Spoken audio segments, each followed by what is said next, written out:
What is shaking? That's right. Lulu popped in here, Charles. Lulu goes, wait a minute. Wait a minute. You starting Hey, the show without me? What do you think you're hey, doing? Lulu's up hello. here. She goes, Well, hold on a second. hello. She goes, Charles is on today? We're gonna talk I about college love it. football? I love Exactly. it. She wanted to be part of the show. You're lucky I'm not at home right now because Darby would be sitting up here with me and they'd be looking at each other like, what the heck? What kind of dog is Darby? Darby's a golden. Oh, nice. I Yeah, she's love our Goldens. I rescue love all golden. dogs. Yeah.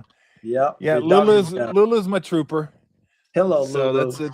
Yeah, I got her and got two cats and a bunny who's around here somewhere You got roaming yourself a around. menagerie. I like it.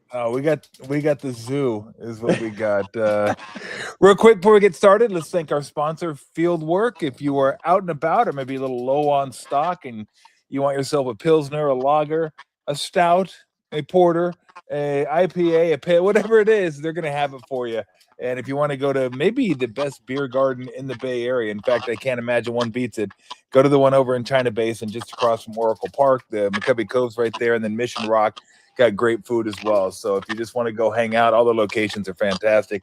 Berkeley, San Ramon, San Leandro. Go stop by Fieldwork and grab yourself a fantastic craft beer. Our guest today, Charles Davis, who for years and years and years has been doing the NFL games on CBS. If you're looking for him this year, you better switch to Saturday because him and Brad Nessler are going to be calling the Big Ten games at 12:30 games, West Coast 3:30 game, East Coast. They're going to start on the 5th of September. Boise at Oregon, which should be a fun game. So our guest, Charles Davis. Charles, what's up?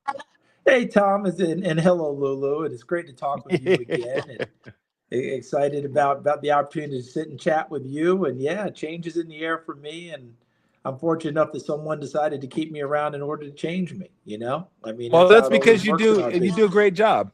That's Ah, why. thank you. You're very kind. But yeah, I mean, it's funny being able to work with Brad Nessler, Jenny Dell, both of them tremendous at what they do, top of their craft. And when I told my dad that I was getting switched and going to work with them, he's like, "So you're taking Gary Danielson's spot?" I said, "Yeah, Gary's going to retire." And by the way, a huge tip of the cap to Gary, who's been nothing but Yeah. supportive and wonderful, and following in his footsteps. It's a lot to follow. My dad said, "Well, as good as they've been, if everything goes wrong now, we know whose fault that'll be, don't we?" Thank you, Father. Appreciate it Well very, very done. much. And the kicker is he's not wrong. So I've got a lot of work to do there, but I'm joining a great group of people, great group that's been together a while, and really looking forward to being with them. New producer, new director, but they're wonderful as well. You have to tell Brad I said hi. It was about I 20 will. years ago that Brad and I called the finals. Me, him, and Bill Walton. At the How about time, that? yep, Yep. at the time, the lowest rated NBA finals of all time. So I had that going for me. Oh man, that is pretty cool. Well, I told Brad somewhere around 1999, Tom. I was just getting into the business. I was just this punk kid who had fallen into it, and because I'd called a couple of really good high school games, I thought, hey, I could go play. I could go play with the big boys. Duh, right? And I met Brad Nessler, and he was like, "Well, son, what is it that you really want to do in this business?" And I said, "Well, Mr. Nessler, all I can think is, if I ever had a chance to work with you down the road, that means I've really done pretty well." And here we are, 1999. I said that to Wow. him. Here we are, Wow. 2026, and sometimes dreams come true. So I'm really fortunate here. That is amazing. Well, so I want to get big picture college football and get your thoughts on it because it feels like we're trying to put some guardrails on college Yeah, sports now. Trying. I don't know. They're not trying. successful yet, but they're trying to like say, okay, it's not the Wild West. Let's try to move into a civilized world right now. We're not shooting people on the streets and just getting on a Right. horse and riding away. Like we're trying to do it. How do you think they're doing? Like the direction they're going, what they've been able to implement so far? It feels like they're trying. They feel like okay, we need to do something with this. How do you feel like it's going, and where do you think maybe the sport needs to go? Tom, I think that they thought they were doing some of this along the way, but just like in the old system, I remember a coach who was in the top 10 every year told me once, he said, look, I don't want to break any NCAA rules because that's just too much to deal with. He said, but I want to crowd the hell out of them. Okay. Yeah. And that's really what everyone was doing. Now, sometimes you crowded it so much you fell on the wrong side, right? I mean, but look, I played in the SEC, and I know back in the good old days of the SEC, they used to say there's cheating and there's cheating. And you go, so what's the difference? And the SEC was like, the guy told me, he goes, well, there's cheating, which is kind of, we kind of know we all kind of do some stuff. Yeah. But sometimes you go too far, and that's cheating. And then I got to call you out on it. So to answer your question, Tom, I think they thought they were along the way. Think about what they said about the NIL, that the first couple of years we were like 20 million per school, allocated how you want to, which we know 80% is going to football. And now I think this year it's above 21 million, right? But what was the part they didn't put in? That was all the money you could use. Because now everyone has a collective. Let's just use it as a broad term. So if you're at Arizona, if you're at Tennessee, if you're at Ohio State, if you're at Rutgers, that collective group can bring in the additional funds for you above and beyond what you're getting from your school. So again, they thought they were doing it, but now those collectives, depending on where you are, they can take you to $40-50 million rosters in football. Hello, Texas. I'm sure Ohio State's in that neighborhood, right on down the line. And they're doing nothing wrong. It's just that they can raise the money. Other people can't raise it to that level. And now we still have the same things we have. So in a lot of ways, they did a lot of stuff, Tom. Then they went, oh, we better put some stuff around it. And as you well know, trying to put stuff around it after you've already done it is a lot tougher to do. But what are they doing? 5 years to play 5 seasons. 5 for 5 rule, taking away red shirting, ostensibly taking away injury factor, et cetera. We'll see how that works. And, the transfer rule going from kind of open transfer, I think you get one freebie. And then after that, it's like when you and I were in school, you had to sit out. I like that. A year. So I think that they're trying to talk about doing that. And we'll just see where it goes from there. But when if the collectives stay in and they don't actually salary cap it, we're still going to have some schools who have the ability to generate way more money than others. But you still have to do what? Evaluate and develop. In Indiana, by the way, it's a great story. It's an off the chart story with Curt Cignetti. But they have money now too.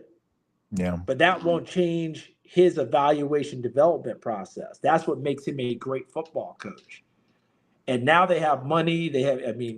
Tom, did you ever know that Indiana put out the most graduates of anyone? Because I didn't know that until this football team started winning.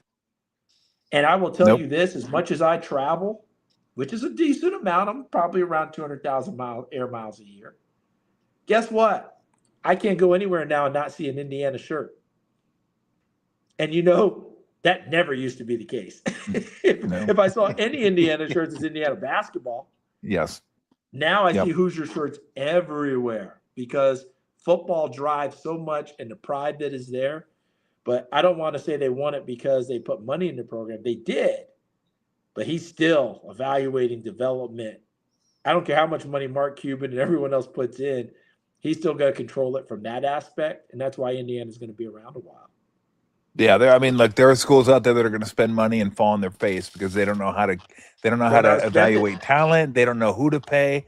They don't know what to pay, what positions to pay, all that kind of stuff. You bring in the wrong people the wrong people for your program. Like if you some of the schools that hit the scene, Tom, a bunch of years ago, and now all of a sudden 5-star kids are interested in that school, but they forgot to evaluate whether that 5-star kid fit them. And a few of those schools took setbacks because they just took the 5-star because guess what? You win the recruiting battle, you win the press conference, and then you realize your team is in disarray because they don't fit. I don't think that'll ever be a problem in a place like Indiana with Cignetti running it. How does this affect freshmen coming in? Because it seems like so many kids want to stay longer now because either it's I can make more in college than I can in pro, or I can make more in college and I'm probably never going to go pro. So I'm just going to stay here and nice and cozy and make some money and get on with my life when I have to. All of a sudden, these freshmen that maybe used to play, college football are like being kicked down to the MAC and the Mountain West, and the kids that were going to the Mountain West and MAC and American schools now maybe have to go to Division II schools, and then they, it's like a feeder system. It's like minor leagues. You stay here a year, and then when the graduating class leaves, then maybe you can come up to a MAC school, and then maybe another year. Then if you're good enough, you can come up to a Power 4 school. It just seems like it's really affecting high school kids and their ability to get where they want to go because there's just not as many roster spots available. It's so true. And it'll be interesting, Tom, if all this goes through, we talked about the 5 for 5 and one free transfer and all that other stuff, if that swings back, if that brings the pendulum back a little bit. Because in the recent years, the transfer portal has dominated. Oklahoma State this year with the coaching change from Mike Gundy to Eric Morris, would they bring in 80-something kids? 80-something new kids. All right. So we're not, if those new rules go into place and hold, we won't have that anymore. I think the high school will come back stronger, but there are programs that are still high school programs, right? We're recruiting high school, but you have to have patience from your administration. You have to have patience from your fan base to understand if you're still going the high school route, you won't rebuild as quickly as if you do a transfer portal and you do it and hit it right because you're bringing those kids. But you're right, Tom. Everything has been pushed down. So it's almost like if I don't go to this school out of high school, I'll go to this school first, and then I'll come back to the school I wanted to come to later when I become a transfer portal kid. And that's why we're seeing all of this before. Tom, would you have ever thought that a kid who was playing college football at the University of Albany in New York would develop into a first-round draft pick? That was Jared Verse. No, yep. Went to Florida State. On the to your point on the jump up and make it happen. How about basketball, your sport? I mean, I know that at my school, at the University of Tennessee, the last couple of stars in the last 3 seasons, Dalton Connect. I know he's not having a great pro career, but he came from the University of Northern Colorado and was the SEC Player of the Year. Our top shooter, I think the next year or 2 years later, Chaz Lanier, Siena. That's your point. You made the point so well. Doesn't mean they weren't top level guys. Somehow they got pushed down and then they came back on the come up. We'll see if we go 5 for 5 if that changes. Yeah. What has helped or what has propelled, I guess, the Big Ten to maybe not only the equal of the SEC, but I think they've surpassed them. I still think the SEC may be deeper in terms of top to bottom, but when you're talking top end teams, I mean, you're talking Big Ten right now with Indiana out of nowhere, Oregon's there, Ohio State's there, Penn State's there, Michigan. I think Kyle Whittingham was a fantastic hire, and I'm curious to see how Matt Campbell does in Penn State. But what's been the impetus for that, you think? Because it was the SEC for a long time, Charles. And then all of a sudden, the Big Ten. Now the Big Ten is just like, I mean, at the top end, they're the best. I mean, what's the explanation? You think? I don't know what the actual explanation is, but let's go with a few theories along the way, Tom.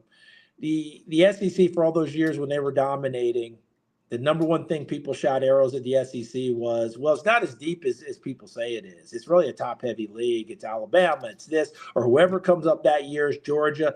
And then after that, it's not so deep. Yeah. Now that the Big Ten has become the top league, people are actually flipping it around. The SEC people are going, it's really not that deep of a league. They're really top heavy. And I just crack up when I start listening to it. Now, I have to admit, all right, I'm going to put it out there so that no one can say that I've ignored it.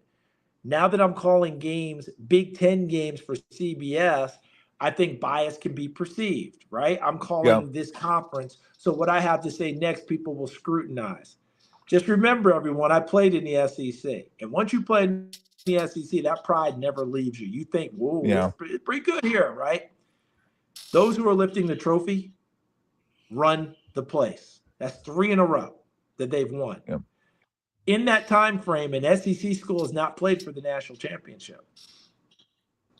Not played for it. It's not been in the finals. So think about that part. And when people say maybe the Big Ten isn't as deep, Okay, let's examine it very quickly. If we say Oregon, Indiana, and Ohio State are the top tier, pick your order for this Mm-hmm. year, but let's say they're the top tier.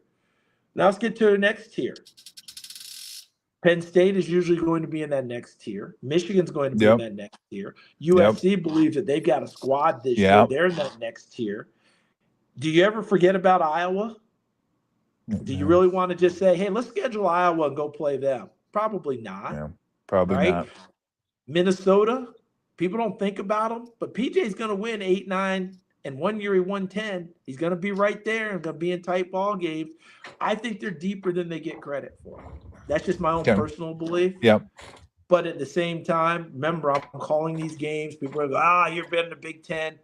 Let's just leave it at this. Whoever is winning the titles is running college football, and the other side is going to say you're not as deep because that's all you got. Yeah. The SEC, they did it for all those years, and now they're doing it now the SEC is doing it to the Big Ten.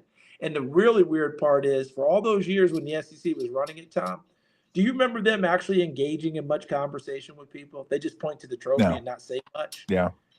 SEC's fully engaged in conversation right now. Yeah. Think about it. That tells you where we are. The Big Ten is running it, and until further notice, you got to go knock off the king. No, I don't think there's any doubt about that.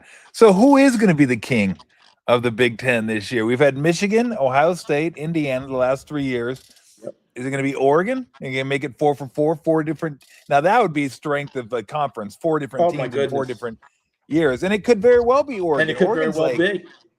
Could very absolutely. well be. I mean, they got your quarterback back. You got a defensive line. You got an offensive line. I mean, got skilled position players. They're loaded as usual. The only thing Oregon hasn't done is win the whole thing. That's the only thing they have not done. They played for it against Ohio State with Mariota, right? They were as bad as it was against Indiana in the semis last year. They were still semifinalists. Okay, so they were sitting right there. If they win that game, they play for another national title. Last year, the only team they didn't beat was Indiana. Right? I mean, you sit there and think about it. Indiana got them twice, regular season, then they got them in the postseason. They don't play in the regular season this year. Ohio State's loaded. We know that.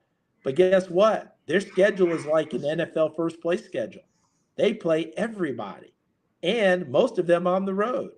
Now, if anyone can navigate it, I'd say it'd be Ryan Day's crew. But it's not going to be a walk in the park, Kazansky. Okay. Yeah. And then obviously Indiana, people want to bypass them just out of tradition. At your own peril, folks. At your own peril. They are going to be really good again, I believe. And we will see Coach Ignetti's coaching and organization on display again. But they won't catch anyone off guard anymore. Those days are over. Now you're going to get everyone's best shot, like you're supposed to. But I believe that they're equipped for it. But they're the top ones. USC believes they're going to get involved in this fight this year. And when they go to Penn State to play, that could tell us a lot about their season. Penn State, people aren't talking about as much because of Matt Campbell, and I think it's a great hire. But after the way they finished last year, but guess who has the schedule that doesn't play anyone in the Big Ten, meaning the top teams? Penn State. So if they navigate USC, you see where I'm going? This thing can happen. I think Whittingham going to Michigan is central casting. Because if you think about Michigan from Bo Schembechler through Gary Moeller, especially through Lloyd Carr, and then Jim Harbaugh, there's a DNA in how they play the game at Michigan. And guess what? That fits Kyle Whittingham perfectly. I think it's a great hire for them. Absolutely. They have an adult in the room again. They did not have an adult leading their program after Jim Harbaugh. And that's not just simply saying it in hindsight 2020. I would have told you that from day one, because I still remember that horrific interview when Jim Harbaugh didn't coach the Penn State game, and he's standing on the sideline talking about how much he loves him with blankety blank going and expletives flying, and have some poise. Yeah. He wasn't ready for that. No, he was not ready for that at all. Curt Cignetti, the greatest short-term coaching job in the history of maybe not college football, maybe college sports. Right? Period. Hard to beat, right? Hard to beat. I mean, look, if we go recency bias, Larinaga, what he did with George Mason. Yeah. Right? Did Loyola get there? And then the guy took off and went to Oklahoma. I don't know those that he types- went to the final. I Oh, think he got yeah, to the Loyola. eight. But I was I thinking think he got Shaka to Smart and VCU. Yeah, I think he got to the final 8 maybe. But the job at Loyola Marymount with Paul Westhead, where they got to the final 8 when they lost Hank Gathers and still got to the final 8. Those types of things are just off the charts. They're talk short term. Look, I think you put Kurt Signetti right there with Bill Snyder at Kansas State. Because both of these programs, if I'm not mistaken, held the record at the time for the losingest program in college football history. I think Kansas State was that before Snyder took over. I know that until halfway point of last season, Indiana held that record while Signetti was there. Yeah. And then he got to bypass that one. But you're talking about short term. Remember, that's 2 years, because his first year, their only loss was at Ohio State on the road. People thought they'd get smashed. Like, okay, finally, all right, enough of this. And they played them tough. And that was the only loss for the season until they lost in the playoffs against Notre Dame at Notre Dame. And then they come back last year, brand new quarterback, all this, that, and everything, go 16-0. I think Ralph Russo wrote a great article, I think in The Athletic, where he said the most legit national championship winner in college football history has to be Indiana, because we're in a playoff era. We never had that before. Yeah. It was always polls, bowls, and voting. Now, 16 games proven out. I thought Ralph wrote a great column on that, and I would have a hard time arguing against it. And the fact that they smashed Alabama on their way to a national championship, it was just so fitting. Tom, my it's like, in what world does Indiana make a playoff, and in what world do they beat Alabama? Like, crush Alabama. This is Indiana football. You're probably a little younger than I am, or we're about the same age. We grew up in a world where Indiana was just they're horrible. They were horrible. And now they're winning a national championship and smashing Alabama, who has Bear Bryant and Nick Saban and all kinds of, I still can't wrap my head around it, Charles. I can't. It's just too much. It doesn't make any sense to me. It's too much of a departure. And especially the way they did it. Because it wasn't just like a heck of a ball game and they kicked the field goal at the buzzer and ran off victorious. They beat them up so badly that the offensive line was essentially the MVP of the game, and they awarded it to one guy, the center, Pat Coogan, to represent everyone else, because every play was a boom, boom, boom. Do you remember last year at all? Miami was playing the University of Florida, and into the fourth quarter, Miami took charge and just ran it down their throat, and they had that great shot of Mario Cristobal, the head coach of Miami, going to break, going boom, boom, boom. That's how we play. That was Indiana against Alabama. I mean, just came out and literally beat them up. And that is not something we're used to seeing at all. Look, I'll leave it with this. Indiana's the school that you and I grew up with, where I think they went up 7-0 on Michigan or Ohio State or someone like that. And I think it was Lee Corso was the coach at the time. He called timeout and ran the team all the way down under the scoreboard and took a group photo where it said Indiana 7, Ohio State or Michigan nothing. I think they got beat like 63-7, but they were up 7-0. That was Indiana. Okay? That was Indiana. Not what we saw in that Rose Bowl and in the run to the national title. Now, I don't want to shortchange them. Coach Bill Mallory did a really good job there, where they were consistent, really good program. And whoever was in administration then said, well, we're only winning like 8 a year, maybe 9. We can go to the next level. And they fired Bill Mallory. Major mistake. Yeah. because they immediately cratered. And then Terry Hepner started them back before he got sick. He remember his thing, win 13, let's play 13, get to a bowl game. Yep. They did it the year after he died under Bill Lynch. Then they faded again. Tom Allen had one good year there, I believe. Faded. And then now Signetti has taken them to heights they never thought possible. It's amazing. Absolutely amazing. Hey, I'm glad I could catch up with you. I know you're going to be a busy man this year, calling the games with Brad Nessler, Jenny Dell on CBS, 12:30 West Coast time. East Coast, it'll be 3:30. It'll be the Big Ten. I don't know if they call it the game of the week, but it'll be you guys have some great matchups. You said September 5th. What's that? We're going to call it the game of the week. That's You what know that. that's what I. Well, I know you guys. I know. There's also. Look, I get it all confused with all the because anyway. Forget it. it's a parlay, right? Fox at noon with a Big Ten game. Us at That's 3 p.m. right. with a Big Ten game. NBC at 7 o'clock at night with a Big Ten game. And look, if you're the Big Ten, you just have to click twice, right? You Yep. go from Fox to us, from us to NBC. Bam, you got all your Big Ten football covered, and all three are going to be significant games each and every week. So, excited about that. Hottest conference in the country right now. I know coming from an SEC guy, my SEC people want to kill me, but I think I am very much a realist. I have what's in front of me. And as I said before, you can put the bias in there because I'm calling the games. I don't think that makes me wrong right now. I just think that right now the Big Ten is a very deep conference. I think that charge that they're not very deep is inaccurate, or as Vince Vaughn would say, erroneous. Erroneous. Erroneous. And off we erroneous. Did you ever watch the last season of Billions? I did. After you told me, I said, I got to get in there and check it out. Huh? Your thoughts? I liked it. I liked it. It's very good. And I really thought that Corey Stoll. Yeah. I thought he was fantastic. I think he's wonderful in anything I ever see him in. Could not have gotten a better person to move into that kind of role where we had to deal with than him. So I thought he did a nice job. But because of what you had said, I went back and watched it. Absolutely. Good. I'm glad I can make a contribution. Hey, you make a strong contribution, believe me, each and every day. Hey, have a great season. It's going to be fun watching you at 12:30. Tell Brad I said hi, and maybe we'll check in with you as the season rolls on. Hey, I'll be around anytime you need me. You know that, Tom. It's not like people are clamoring to talk to me, so I'm glad you and Lulu made some time. All right.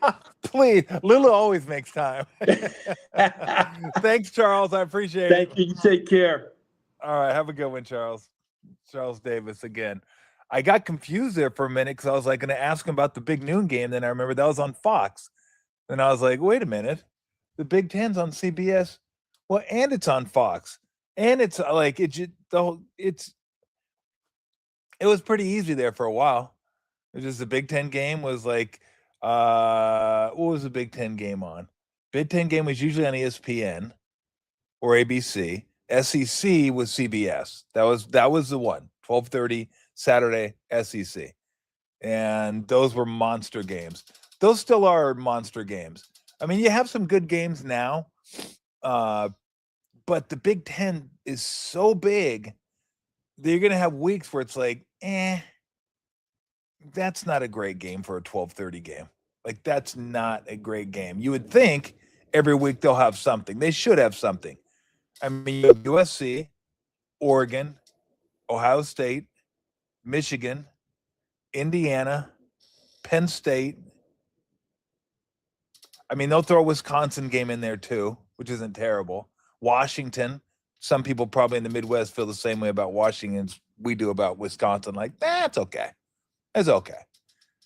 But, you throw a Penn State, Michigan, Ohio State,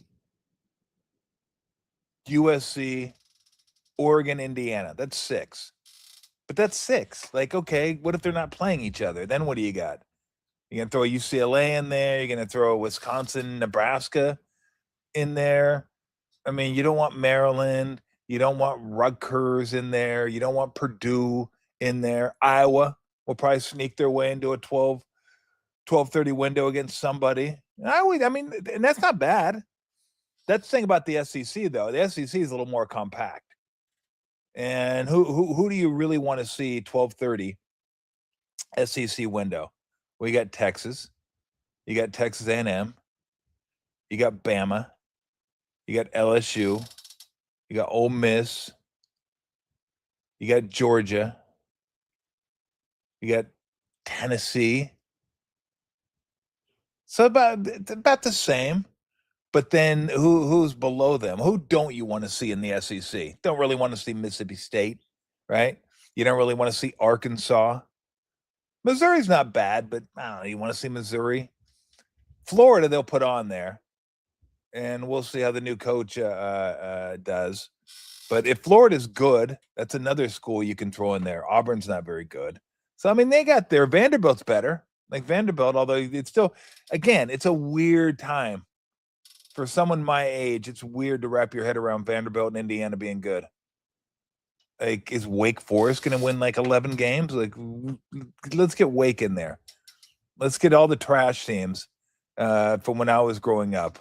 Let's get them. Let's get them in there and see what they got for us. We already got Indiana with a national championship, an undefeated record, and a national championship. We got Vanderbilt going to a big time bowl game. So yeah, it just again, and Vanderbilt just got a monster recruit. Like I think it's a local kid, 5-star quarterback, maybe like a top 2 quarterback in his class. Going to be a freshman this year that may be playing. I would imagine they're paying him a lot of money.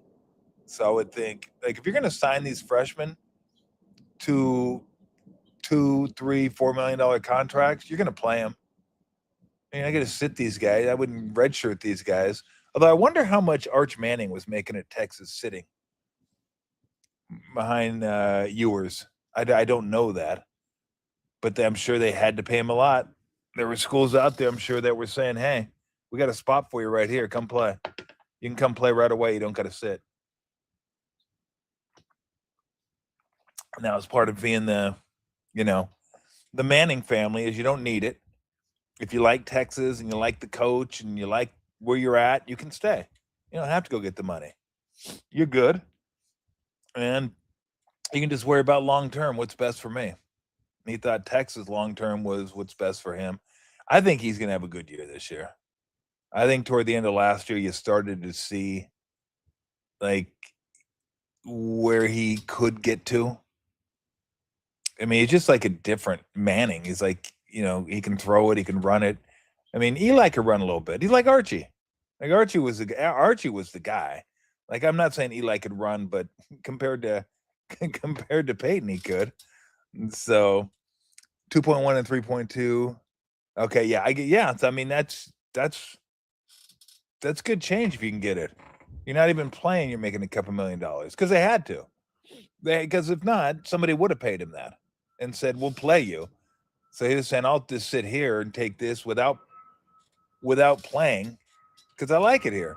And again, I like the coach, I like the system, and I can, just progress at a natural pace. I don't got to get thrown into the fire. But most kids like Arch Manning, like this kid, I wish I could remember his name, from Vanderbilt, to these freshmen, if you're going to pay a lot of money for these guys, you're going to play them. You're going to sit them, and they're not going to want to sit. Like, they like the money, and again, if you can afford to pay a guy $2 or $3 million to sit, great. How many schools can actually do that? Like, we're good, and for a couple years, not just one, a couple years. So we'll see, though.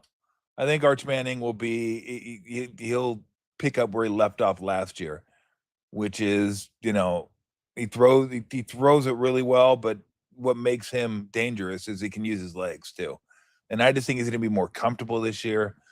I don't know that there has ever been more hype on a collegiate quarterback coming out of high school. Not only was it the hype of the, being part of the Manning family, it was the hype of sitting and the anticipation of when's he going to play. This guy was supposed to win a Heisman before he ever got to college. That's how good he was going to be. Can you imagine how good this guy is? I mean, he's got uncles that were Super Bowl MVPs, Hall of Famer, Archie Manning, his grandfather. I mean, just how this guy's going to be incredible, right? And then he's not playing. You're like, but when he plays, he's going to be awesome. He's learning. He's absorbing the playbook. He's going to be even more. One more year, Ewers is sticking around. And then when it was his turn, it was like, how come he didn't complete every single pass? Why does he throw a pick? Why couldn't he win that first game against Ohio State? Horseshoe, smorshoe. He's Arch Manning. He should have won that game. Like, I think everybody just expected he was going to win immediately. They were going to win Texas was going to win the national championship. He was going to win the Heisman, and that was going to be it. End of story. And then when he didn't do it, it's like, well, hey, wait a minute. That's not what we were sold. No, you weren't really sold anything. He was just a 5-star quarterback that had a famous last name. And you thought he was going to be the best thing ever. I think he's going to be pretty good this year. I think he's going to be pretty good because at the end of last year, he looked like a different quarterback. So it'll be interesting to see. But I'm excited for college football. The first week kind of blows. Week 0. Why do they call it week 0? Just call it week 1 and then 2. Like just move everything down. Like week 0. Certainly not as cool as Monster Zero. Remember Monster Zero from the Godzilla movies? I love those ones, especially one with Godzuki. Remember Godzuki? Godzilla would step on little Godzuki's tail and he'd blow smoke rings. He couldn't do the fire thing. And Godzilla just got fed up after a while and just said, "Okay, you step on your tail." And then he blew fire. Then all he could do was blow smoke rings. Godzilla's like, this is our thing. This is like what we do. We go nuclear. And then like fire comes out of our mouth. We're just like, we destroy things. We destroy their animals, the buildings. Look, I don't know how many times Tokyo's got to be rebuilt. I don't know how many times did Tokyo have to be rebuilt. I mean, it's just amazing. You got Godzilla. I mean, of course, you got 45. And then more Godzilla. But it was ready for the next movie. Godzilla's like, look, I don't mean to do it, but what do you want me to do? Got these monsters coming in here. I got Mothra, and I got the Monster Zero, and I got Gamera, and I just trying to save you guys. It may break the city a little bit, but again, Godzuki was the man or the woman. I'm not sure. I'm not sure if it's a man or I'm not sure if it's a boy or a girl. Maybe I'll ask Enos Cantor Freedom and get his thoughts on the subject. I don't know why I clicked on his website yesterday. Fucking Pulitzer Prize nominee. Like, are you fucking serious? You put that on your like Twitter bio? Pulitzer Prize nominee. Like, go away, please. Like, those are the rules. I'm going to sign up to play women's basketball. Let's see, Enos Cantor. Let's see if I can find his human rights activist, Nobel Peace Prize nominee, New York Times best-selling actor. Too bad I didn't have enough room on there to put dickwad. Like I walk with all of humanity. No, you do not. You most certainly do not. You do not walk with me. You do not. You never walk. You're not going to start walking with me either. So there you go. Now I got to get rid of that. Get that off my phone. Looked it up for you guys. Dirty my phone. Sully my phone by putting in Enos Cantor. Brutal. How about Joshua Baez this weekend? Debuting for the Cardinals against the Cubs. 3 jacks.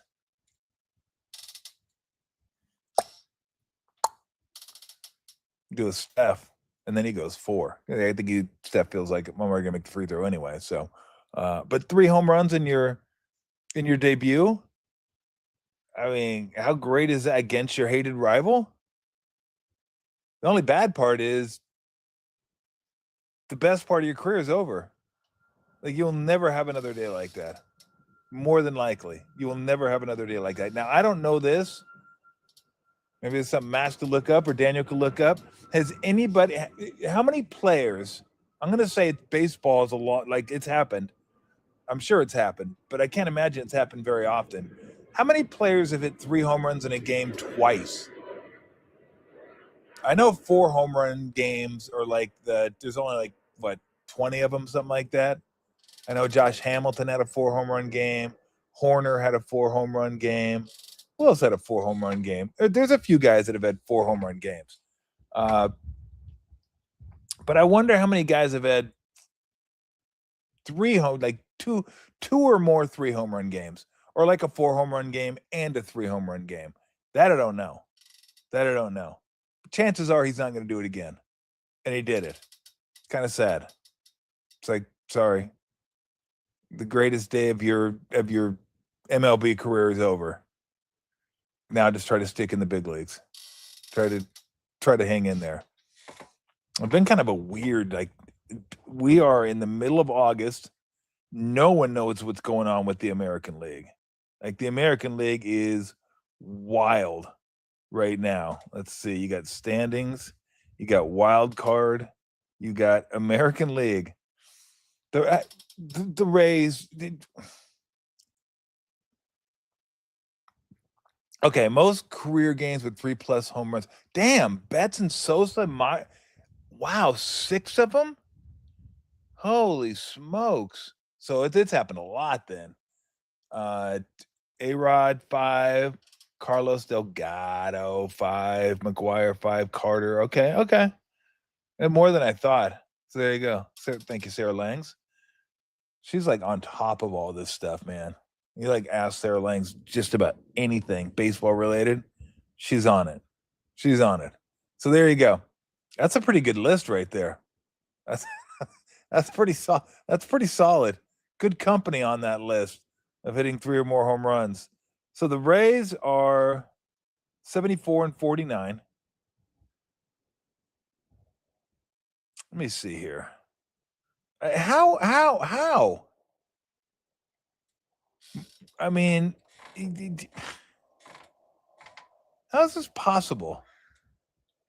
Like, I'm looking at their like all their starting pitchers. How's Nick Martinez any good? He's like 36. And like, this is like, his ERA is 2.74 at 36, a whip of 109. Like, he had a whip of 103 with Cincinnati a few years ago. Pitched 142 innings this year. He's 130. I mean, I don't get it. I don't get how the Rays do this sort of stuff. They got Drew Rasmussen, 31. Let's see his career. Let's see if his whip this year is 0.91. 0.91 at age 31. Last year he started 31 games and a 102 whip. So he's actually been pretty good for a while now. This is really 25, 26. He started a little bit in 22, was pretty good too. I guess I've been sleeping on Drew Rasmussen. They got Freddie Peralta in the trade. McClanahan's good. McClanahan's kind of like the power arm. Griffin Jacks is injured. He's 31. Let's see what he's done in his career. Whip this year, 1.21. So he's actually not bad. Let's see. He's again, fucking Rays. I don't. Okay, White Sox, Astros. The wild cards: Yankees, Red Sox, Orioles. Rangers are a half a game out. Blue Jays are a game out. Tigers are a game out. Twins are a game and a half out. Guardians are a game and a half out. Mariners are 2.5 games out. There's 3 teams in the American League that are out of it. Royals, Athletics, Angels. That's it. 3 teams. National League's a little more separation. Diamondbacks are 1 behind the Padres. Marlins are 3, Cardinals 3.5, and then it goes to 6.5 and 7. So I think right now, like the National League, I mean, the playoffs would be pretty sweet in the National League. Brewers, Braves, Dodgers, Cubs, Phillies, Padres. That's pretty solid. The American League, Rays, White Sox, Astros, Yankees, Red Sox. I looked yesterday. Like, when did the Orioles all of a sudden jump into a wild card? Like, seriously? And then I looked, 61 and 63. Okay. I mean, that actually makes sense. They're 61 and 63. Like, that's kind of what I thought the Orioles were. I didn't know that was good enough to be in a wild card. They're in a wild card. The Orioles are actually in a wild. They're the last wild card right now. So Dodgers have been kind of brutal lately. They did get Snell back, and Snell looked really good. So that's another like something that teams don't have. Hey, we're just gonna Snell's good. Let's get Snell in there. Let's play him. I'm not sure when Glass now is coming back. Let's see what it says about him. See if there's any news on Tyler Glass now.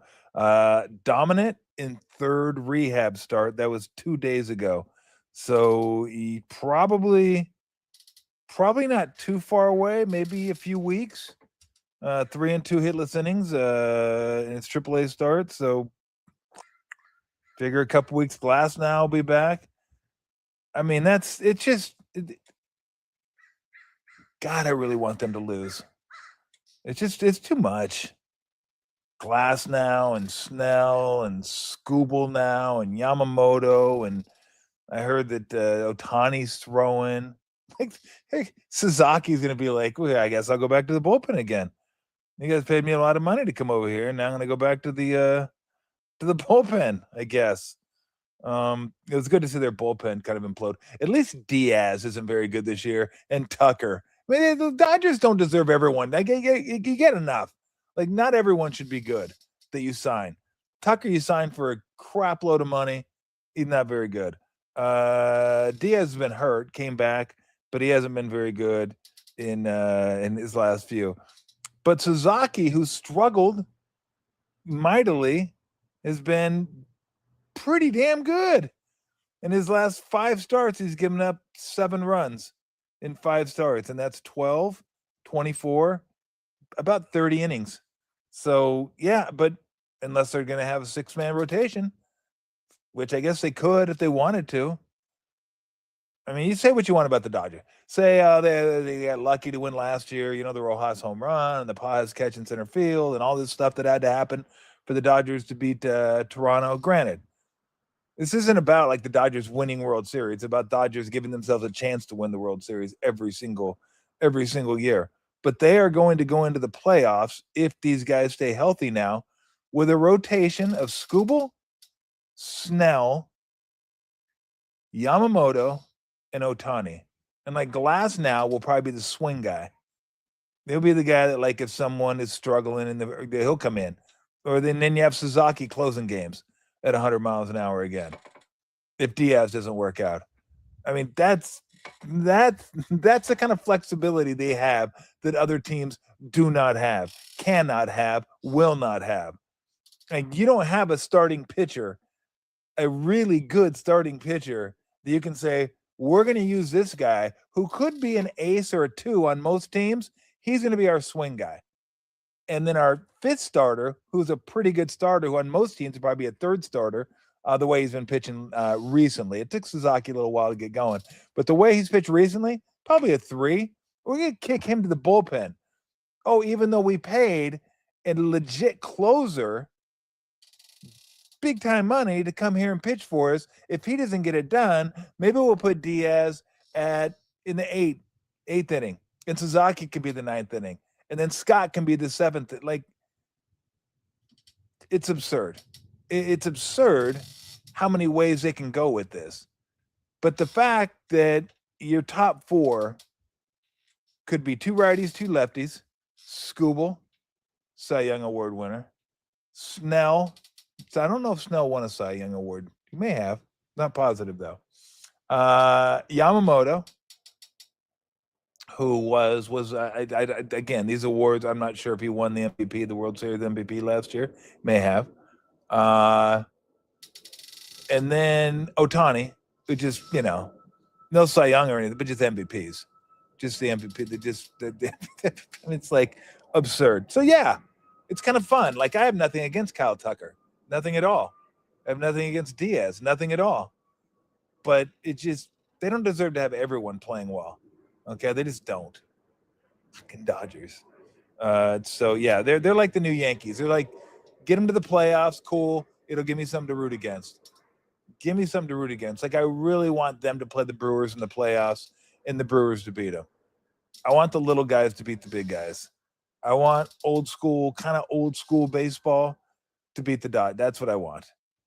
That's what I want. Like, Brewers, I don't really. I mean, who else could play the Dodgers that I would like? Look, I'll be rooting for anybody against the Dodgers, but really the Brewers. Like, that Brewers will be my team during the postseason. They'll be my team to root for. I mean, Rays are kind of fun, I guess. I never really got into the Rays, but there's no one in the American League that I look at and go, yeah, I'd love to see them do well. Love to see them do well. I mean, just no Yankees and no Dodgers, and I'm good. Astros have been there too many times, but give me the Brewers. Give me the Brewers. Let's go. Gonna hate watch. There you go. There you go. I mean, give me the Miz. Give me Harris. Hopefully, Harris. I think Harrison's kind of dinged up, so hopefully he comes back. And I know his last start, he got obliterated. I don't know if it's something that was happening with him, but I'd like to see him do well. Local kid. Let's see what Kyle's up to. Kyle Harrison. No, looks like he's good. News for Kyle Harrison. Good to go Tuesday. Exited with a trainer August 5th, and he's good to go Tuesday. Yeah, he wasn't good to go August 11th, though, against the Padres. Gave up 8 earned and 4 2/3, 3 home runs, 3 walks, 10 hits, 13 base runners in 4 2/3 of an inning. That's not going to get it done. So, yeah, you got the Miz. They got May, who came over from St. Louis, who's had an okay year, 1.25 WHIP, 4.13 ERA. So again, I just like the Brewers. I like the uniforms. It's got the best logo maybe in sports, the most perfect logo in sports. How the M and the B line up for a glove, and then the ball in the middle. It's perfection. I don't know that you get better. And then I like the gold panel hats too. And I like their team back in the 80s. Harvey's Wallbangers. That was a great name. And they had a lot of Wallbangers on their team. Robin Yount, Paul Molitor, Ben Ogilvy, Cecil Cooper, Ted Simmons, Gantner. Yeah, so that was a fun team, except when they beat the Angels in the playoffs. That was not all that fun at all. I did not enjoy that. While we're talking baseball, Giants manager Tony Vitello came out yesterday and said that was like a low-level game, a JUCO game. I watched some of it. It was like, he ain't lying. He ain't lying. He did go on to say, people paid for this. Well, yeah, people paid for that. I mean, duh, should have had a V8. Of course they paid for it. I would just love to see him say that kind of stuff when the veterans are playing. Like, that sucked. That's embarrassing. Those guys ought to be embarrassed. I'm embarrassed. People paid for this. I think it's a good reminder every once in a while to just say that. People pay for this. I mention it occasionally, whether it's the Warriors or other teams who are resting all their guys, and you say to yourself, people paid for this, right? Like, maybe give yourself the best chance to win, but people paid for this. Here's my solution to this. It'll never happen. They'll never be able to make this a rule. I don't know that they should make it a rule, but here would be my suggestion. If you're going to rest players on back-to-backs, the Warriors have a lot of back-to-backs this year. They got some old dudes on the team. There's going to be some guys resting. It's going to be tricky because you want to get a good seed, but you want guys to be healthy at the end of the year. But you can't start thinking about the end of the year until you get closer to the end of the year. So you don't want to put yourself behind the 8 ball where you're 5 games under 500, and then you got to run these guys into the ground at the end of the year just to try to make a play-in game. But if you're going to rest people, if you're going to rest your players on the back end of a back-to-back, it's got to be a home game. If it's a road game, play them. If it's a home game, sit them. They're your fans. They're the ones that should suffer. Not the road fans who don't get to see these guys play that often. Imagine how brutal it is What I read something last year that Steph hasn't played in New Orleans in like 2 or 3 years. Was that it? Maybe it was something different then. But I know he hasn't played there in a little bit. Again, people pay for these seats. They pay good money to come watch the best players. The best players. And if you're gonna rest them at home. Stick it to your fans. Sorry, Warrior fans. That's how I feel. You get a chance to watch them play a lot. You miss a game or two. Oops. But Tom, that was the only game I was going to this year. Oops. Write a letter. But the fact that you can go to a city one time per year, or maybe twice, and the fans don't see them, to me, that's bunk. That's just bunk. Like, rest them at home. I'm tired of resting guys anyway. I am. Worried about the longevity of their career. Like, how about we just worry about now? How about just play these guys now? Why are teams so concerned about the players anyway? Like, hey, we want you to be good when you're 36. Like, I'm 24. We already worried about 12 years, like 12 years from now? I can throw another 10 pitches. No, you can't. No, you can't. No, you can't. No. We got to worry about your career. If I was an organization, and not to sound harsh, but I would pitch these guys more in the first 6 years of their career when they're young, and their bodies should be able to handle it. And this will sound cynical, but it is true. And you're paying them less. Why would I wait to throw you more innings when now I am paying you $25 million a year if you're really good, or $20 million a year if I'm really good? Now I kind of want to protect you. I want to protect my investment. I don't have that much invested in you when you're young. Now, it could, if you're a first rounder, it could be a big signing bonus, and I get that. But if I'm paying you a pittance your first 3 years, and then who knows what you get in arbitration the following 3 years, why wouldn't I use you? Young arm, fresh arm, not paying you much. Just from a labor standpoint, that sounds like a pretty good deal to me. Nah, let's limit your innings. We're gonna save you. We're gonna rest you. For when? For when you're 36. Okay. 102 pitches. That's 2 pitches too many. That still cracks me up more than anything. How 100 pitches is still kind of like it's 100. We went from 99 to 100. 99's okay. 100? Not sure about 100. 100 seems like a little excessive. Seems like we're being excessive here. Seems like we're being negligent. We're derelict in our duties. It's dereliction of duty. Like, we're letting you pitch far too long. Like 100. Oh no, not 110.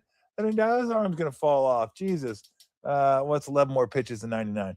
But I still love the 100 because it's triple digits. Baseball loves their number. Like 40 home runs seems like 1,000 times better than 39, doesn't it? It's one more home run. That's it. There's one. Batting 300 seems way better than batting 299. Way better. It's probably one more hit throughout the course of the year, maybe 2 at most. But it just seems better. It seems cooler, right? And look, I get it. I've said this before. Last it's a lot better than scoring 9. I'll tell you that. But it's 1 point. It's 1 point. That's why when you hit triple digits on the 100, you're like, uh-oh.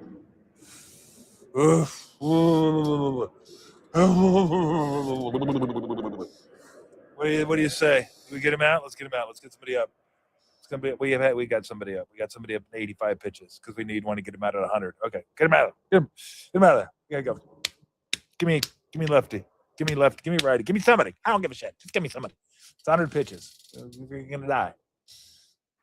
It's fucking amazing the way we. And then basketball. We gotta rest them. We gotta rest them. You get your Fitbit on. Want to see how much sleep you're getting? How much sleep are you getting? 6 hours? Get more. I'm a sleep expert. Fucking paying sleep experts now. What do? I tell players they need to sleep more or sleep less. I tell the team when to travel too. When are you traveling? After the game? No. Stay the night. Get sleep. Staying at the Four Seasons. Beds are nice. Get some sleep. Wake up at 9. Then we'll travel. Everybody can get a good night's sleep. Then we'll travel. Because these guys will fall apart if they don't. So many experts. So many experts. That's preseason football. Don't hit. Don't want to hit. Don't want to hit. Don't want to hit. I got an idea. Let's not hit for preseason. Let's limit hitting during preseason. So then when we get to the regular season, it'll take us a month to get used to contact. And those are the games we're actually going to charge for and people are going to watch. How about that? That didn't sound right. It doesn't? No, it doesn't sound right. It sounds like we should be ready for the beginning of the season because those games count. People are watching. People are actually coming to the games. People are invested in these games. It seems like we should be ready to go from the get-go. What do they know? They don't know anything. They're going to watch anyway. They always watch. You kidding me? They're always going to, didn't matter. Remember the Ray Rice situation? Yeah, that was pretty brutal, that Ray Rice situation. Remember how many people wore Ray Rice jerseys to the Ravens game? After that situation, yeah, people don't care. They don't care. They're going to show up. They don't care. We can do whatever we want to.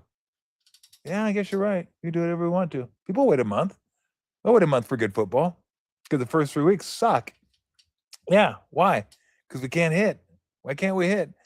With the players, we bargain that with the players and can't hit. So you know what? If I can, I don't know. That's what we did. Okay, that's fine. Just seems like it. I don't know. I mean, I know. I sound like I'm on the porch right now. I'm not on the porch. I'm in the backyard. But am I going to watch? Yes. Yes, I am. All these things I bitch about, I still watch anyway. Doesn't mean I can't bitch about them. But yes, I am going to watch. What are there changes I'd like to see in baseball, basketball? Yes. Even in football? Yes. Let's get rid of instant replay. Except for the big major things. Let's have an eye in the sky that watches the game. Anything major happens that could change the flow of the game or the outcome of the game, let's jump in there. Let's not challenge everything. I was so pro challenge now. I'm tired, done with it, over with. Sick of that little box when I watch baseball games. Oh, how could he call that a ball? It clipped the strike zone, the K zone. He missed the call by an eighth of an inch on a ball going 98 miles an hour with movement. Oh, this guy sucks. How could that umpire miss that call? Oh, man. All right. That's it. I think I've spewed enough. People are like, take a breath. Slow down. Don't even know how I got on that. But here we are. All right. Let's take some comments and we'll get out of here. Can I name the starting lineup without looking at it? I think they had a Buddy Kennedy. I think Hill played for him. Did Kavanaugh start at catcher? And God, what's the guy's name? The second baseman, is it Basabe? Basabe. I keep thinking of the Bud Light commercial every time I see that guy. Basabe. Oh, I think of that, and I think about the hit he got against Mason Miller too. Because nobody get it. That's the one thing the Giants have done this year. Mason Miller didn't have any blown save opportunities until the game down in San Diego, and the Giants is that should be their crowning achievement this year. They should get a trophy for that.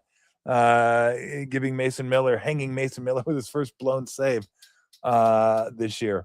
I think they lost that game, but I think Basabe had the double that tied it up, and now is his blown save. So I think Basabe's was it short. Shoot. Didn't I think it wasn't Jung-Hoo Lee and Devers the only two guys that played like main guys? Didn't Gilbert play? Wasn't Gilbert out in center? I don't know. Did I get most of them? I think I got most of them. I'm not positive though. Do we have a lineup card? Like how many did I miss? But no. I guess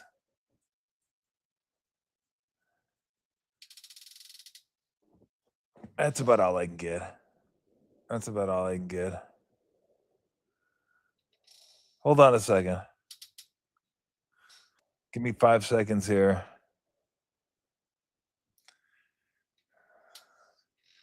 What do we got? Gilbert. Okay, I got that. Oh, Eldridge. How could I miss Eldridge? I should have got Eldridge. I should have known Eldridge. Basabe. There's Buddy Kennedy Hill. I didn't get Koss.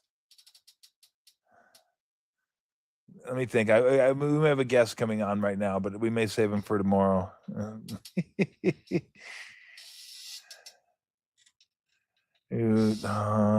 Pre-season.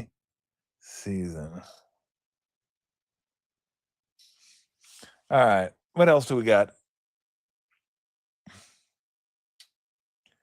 Are we done? I'm like unless you guys got some like comments you want to throw out there. No, I know I didn't miss anything with Koss. I should have got Eldridge though. Eldridge plays every day. That's when I blew. I don't know why, because I was trying to think of all the guys but yeah, I should have got. But I actually, that shows you that like, why am I watching? I don't know why I'm watching. I don't know if I'm gonna watch it. I don't even know. Like I'm definitely not keeping track of the schedule. Like I have no idea if they play today, if they're playing, if they're not playing. It looks like they are off today. And then tomorrow, the Giants have tomorrow? It looks like they're on the road. Giants Guardians. Oof.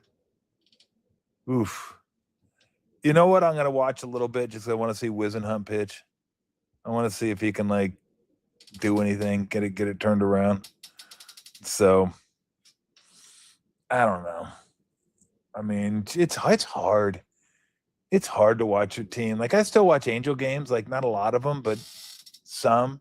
And I'm kind of in the same thing with the Giants, but you get into the habit of watching these teams, you're like, I'll watch them. And then like you're like, fuck, what am I doing watching this game? Oh, that's right. Tugboat's coming up. I saw that. The big fella. He's the guy that got in the Patrick Bailey trade, correct? Yeah, the big lefty. Well, I don't know, tall, just big, like kind of rotund. Like not a guy you'd consider like an athlete if you looked at him. You'd be like, it's the Tugboat, okay? Like that should be his nickname. Tugboat should be his nickname. So that might be kind of fun to watch. Is he going to start at all? Or is he just I thought he was a starter. Yeah, look at that dude. That's my guy right there. We got to get rid of the long pants though. Tugboat needs to go stirrups. Stirrups and the Hunter Pence shorts. Maybe not that long. All four Giants. Yeah. I guess all their guys are in San Jose. Like all their like top prospects. They got like 4 of them, or 3 or 4 in the top 50. Like he's a big boy. So yeah, I hope Tugboat starts. He kind of got that David Wells kind of build a little bit. Although he looks a little more put together than David. David Wells is just kind of sloppy. Uniform was all disheveled, and so. But David Wells could pitch, so whatever he wanted to do. But we'll see. I think anytime a guy named Tugboat pitches, we owe it to ourselves to watch. Do we not? I think we do. All right, coming up Wednesday, Bergie's gonna join me. We'll get into some football and some game shows. I was watching some game shows today, and he's a big game show guy. So get your game show face on for Wednesday. If you like game shows, game show knowledge, Wednesday will be your deal. We'll definitely. Bartolo is definitely sloppy, but Bartolo could throw. Bartolo could throw 100. And Bartolo could hit a little bit too. Bartolo was wild. I got the chance to watch him with the Angels for a few years. Bartolo, I like Bartolo. My buddy Steve Davidson, the UPS driver who you saw up in Tahoe, delivered a package to him. He came out in a leopard print underwear, a robe that wasn't completely shut, and gold chains on. Need you to sign for this? Okay. Signed for it, and he was off. He was off. Bartolo. That sounds like Bartolo Colon. So anyway. All right, everybody, have a great day. Enjoy yourselves. We'll be back on Wednesday. And then Friday in the backyard, the great Scott Osler is going to join me. So we'll get I can't wait to have Scott on. So many good stories. He's been around so long. He's done met so many people, written stories on so many athletes. So it'll be fun to talk to him about just kind of the world of sports and his journey through it. So thank you very much for joining. I appreciate it. Like, subscribe if you would be so kind. Thank you to Fieldwork again for sponsoring the show. Always appreciative of that. And we will see you on Wednesday and then Friday in the backyard with Scott Osler. Until then, have a great day. See ya. And remember this, Tommy T, cash and tickets is what it's all about.